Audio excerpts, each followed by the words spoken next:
Ahead in our 6th anniversary Indonesia Now special, the blessings and burdens of Bali. We look at the island's major problem of traffic congestion and show you why more people are flying in to get married here.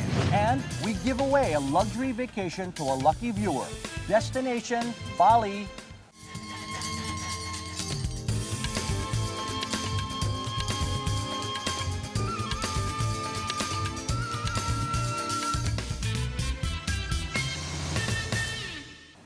Selamat berjumpa lagi. Welcome to the 6th anniversary show of Indonesia Now. I'm Tasya Liutmila. Hello, I'm Dalton Tanonaka. As you can see, we are on location in beautiful Bali, specifically here at the Ayana Resort and Spa in the cliffs above Jimbaran Bay. What a beautiful view and venue. Yes. You know, Bali is very important to the country's economy and image. It's the country's largest foreign exchange earner and usually the first place that comes to mind for most people overseas.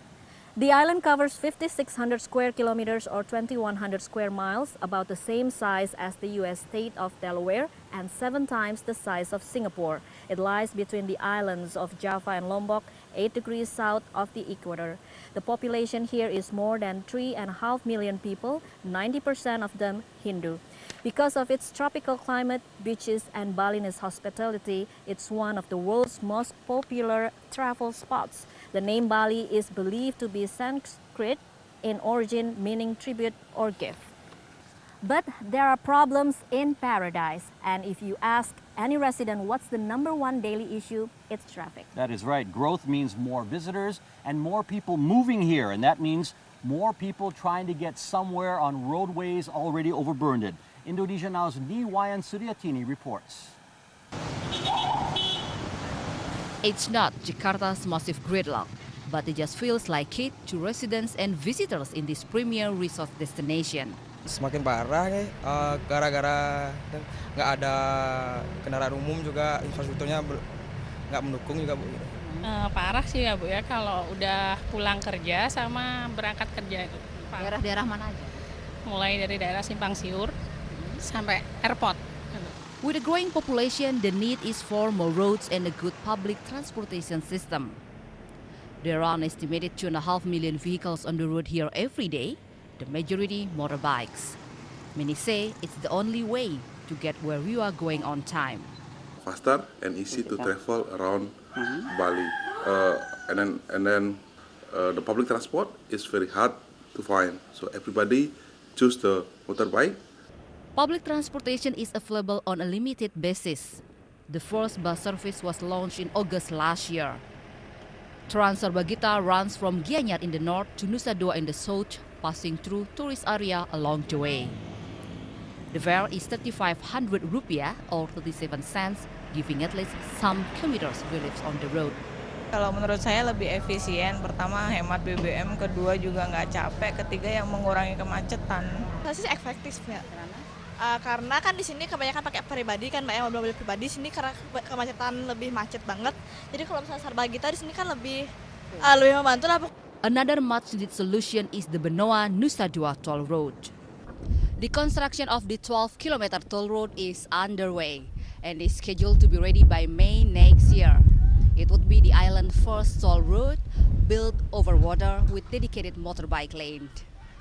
The toll road will replace 2 hectares of mangrove forest at a cost of $244 million. It's expected to cut down travel time in a busy tourist area by up to 30 minutes. The fee per vehicle will range from 4 to 10,000 rupiah or 42 cents to $1.05. Di Bali ini angkutan umum itu juga belum begitu berjalan dengan bagus. Ini baru 2 tahun terakhir ini baru kita mulai untuk angkutan umum itu. Also under construction is a 450-meter-long underpass that will relieve severe congestion between Sanur and Nusa Dua. The government says these infrastructure projects are just the start in addressing the traffic problem, which is likely to get worse before it gets better. Niwayan Suryatini, Metro TV, Bali. Traffic or no traffic, life must go on, especially on special days. And today is the day to celebrate. Kuningan is one of the biggest events to Bali Hindus. It honors the victory of Dharma's good deeds over Adharma's evil influences to opposing gods. Residents wear traditional attire and go to pray in temples. They also prepare offerings placed in front of their homes as a symbol of gratitude to their ancestors. Going back to your hometown is part of the observance. A growing trend for visitors here in Bali is steering away from the resort hotels. More people than ever are staying in villas, some buying properties for their own piece of paradise. Indonesia Now's Zelda Safici reports on the advantages and problems.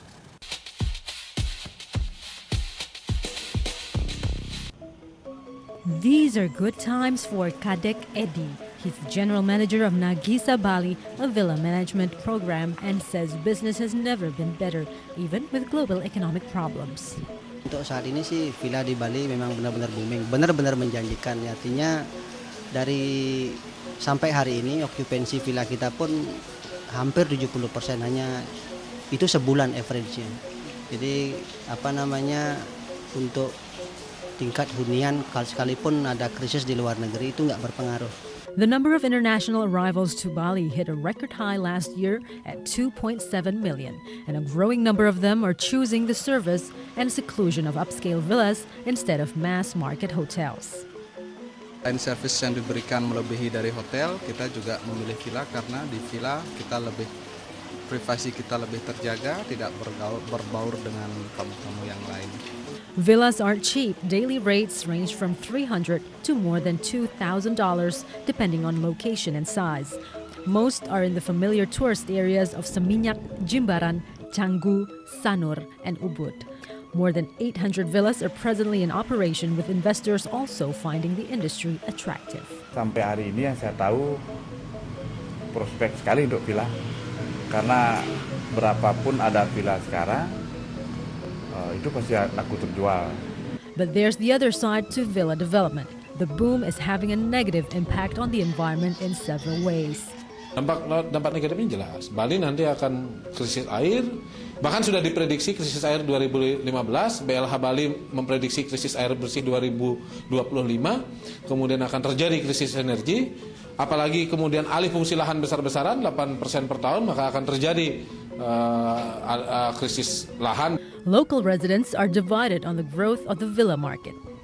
Dengan adanya villa-villa dan hotel-hotel ini, mereka punya penghasilan tetap seperti itu, dan mungkin juga penghasilan yang lebih tinggi dari sebelumnya. Sentralisasi kepemilikan dari hotel yang berada di wilayah Bali Selatan, sehingga pendapatan asli daerah yang nanti didistribusikan ke masyarakat pun hanya untuk masyarakat tertentu. To address the concerns, the central government has been preparing a plan that would regulate and license villas, especially targeting Bali. It's expected out this year and would be the first set of laws governing the industry. Zelda Savitri, Metro TV. There are other things happening in Indonesia this week. And for that, we go to Jakarta and Indonesia Now's Putri Ayu Ningtyas. Putri, what else is going on? Dalton and Tasha, looks beautiful over there, so here's what's happening. The U.S. Secretary of State called on Indonesia to begin the week expressing support for the country's leadership role in the region. Hillary Clinton met with President Susilo Bambang Yudhoyono and Foreign Minister Marty Natalegawa. She praised Indonesia's efforts to find common ground on the territorial conflict in the South China Sea. She also called for investigation into violence in Papua and announced educational support of more than $100 million. President Yudhoyono flew off to Mongolia on Wednesday for bilateral meetings before heading on to Russia for the annual meeting of Asia-Pacific leaders. Yudhoyono is scheduled to meet with the leaders of Russia, China, and Mexico this weekend in Vladivostok. And the trial of former parliament member Angelina Sonda opened Thursday. The former Miss Indonesia faces 20 years in prison over corruption charges that she accepted $3.5 million in bribes in connection with government projects. Her attorney says an objection will be filed to the indictment. Sonda left the courthouse in tears. Jakarta stocks and the rupiah traded in a narrow range this week. Here's a quick look at the numbers.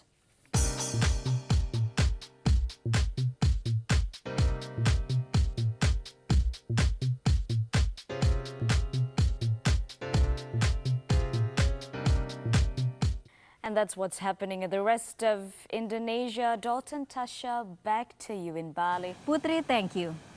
Our 6th anniversary Indonesia Now special from Bali will continue shortly.